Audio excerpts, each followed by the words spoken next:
ದಾಂಡೇಲಿಯ ಕುಳಗಿ ರಸ್ತೆಯಲ್ಲಿರುವ ಶ್ರೀ ಲಕ್ಷ್ಮೀ ವೆಂಕಟರಮಣ ದೇವಸ್ಥಾನದಲ್ಲಿ ಗೋಕರ್ಣ ಪರ್ತಗಾಳಿ ಶ್ರೀಗಳ ಪಾವನ ಸಾನ್ನಿಧ್ಯದಲ್ಲಿ ಶ್ರದ್ಧಾಭಕ್ತಿಯಿಂದ ನಡೆದ ಪೂಜಾ ಕಾರ್ಯಕ್ರಮ. ಶ್ರೀ ಸಂಸ್ಥಾನ ಗೋಕರ್ಣ ಪರ್ತಗಾಳಿ ಜೀವೋತ್ತಮ ಮಠಾಧೀಶರಾದ ಪರಮ ಪೂಜ್ಯ ಗುರುವರಿಯ ಶ್ರೀ ಶ್ರೀಮದ್ ವಿದ್ಯಾಧೀಶ ತೀರ್ಥ ಶ್ರೀಪಾದ ಸ್ವಾಮೀಜಿಯವರ ಪಾವನ ಸಾನ್ನಿಧ್ಯದಲ್ಲಿ ದಾಂಡೇಲಿ ನಗರದ ಕುಳಗಿ ರಸ್ತೆಯಲ್ಲಿರುವ ಶ್ರೀ ಲಕ್ಷ್ಮೀ ವೆಂಕಟರಮಣ ದೇವಸ್ಥಾನದಲ್ಲಿ ಶ್ರದ್ಧಾಭಕ್ತಿಯಿಂದ ಶುಕ್ರವಾರ ಪೂಜಾ ಕಾರ್ಯಕ್ರಮವು ಜರುಗಿತು. ಬೆಳಿಗ್ಗೆ ಶ್ರೀರಾಮದೇವ ವೀರ ವಿಠಲ ದೇವರ ನೈರ್ಮಲ್ಯ ವಿಸರ್ಜನಾ ಪೂಜೆ ಜರುಗಿ ಆ ನಂತರ ಮಹಾಪೂಜೆ ಕಾರ್ಯಕ್ರಮವು ಜರುಗಿತು.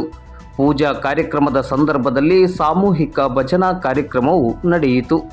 ಕಾರ್ಯಕ್ರಮದಲ್ಲಿ ಹೆಚ್ಚಿನ ಸಂಖ್ಯೆಯಲ್ಲಿ ಗೌಡ ಸಾರಸ್ವತ ಬ್ರಾಹ್ಮಣ ಸಮಾಜದ ಬಾಂಧವರು ಹಾಗೂ ಭಕ್ತಾಭಿಮಾನಿಗಳು ಭಾಗವಹಿಸಿದ್ದರು.